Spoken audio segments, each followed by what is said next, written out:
হ্যাঁ ফ্রেন্ডস, আসসালামু আলাইকুম। আমি তোমাদের দেখাবো কিভাবে পেঁয়াজ সংরক্ষণ করতে হয়। সিজনে এই পেঁয়াজগুলো আমি 50 টাকা কেজি দরে কিনে এভাবে সুন্দর করে মেঝেতে পেপার বিছিয়ে রেখে দিয়েছি। আল্লাহর রহমতে সারা বছরই চলবে ইনশাল্লাহ। তো এই পেঁয়াজগুলো রাখার একটা সিস্টেম আছে, সেটা হচ্ছে পেঁয়াজের যে ফুলকা এটা একটু বড় করে কাটতে হয় এবং শুকিয়ে নিলে তাহলে পেঁয়াজগুলো ভালো থাকে।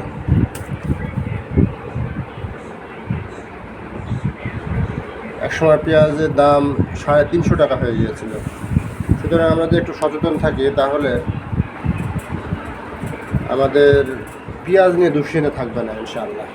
তো ওকে গাইস, এ ধরনের ইনফরমেটিভ বিষয়ে জানতে আমার পেজটিতে সাবস্ক্রাইব করবে, ফলো দিয়ে রাখবে। Okay friends, thanks for watching my page.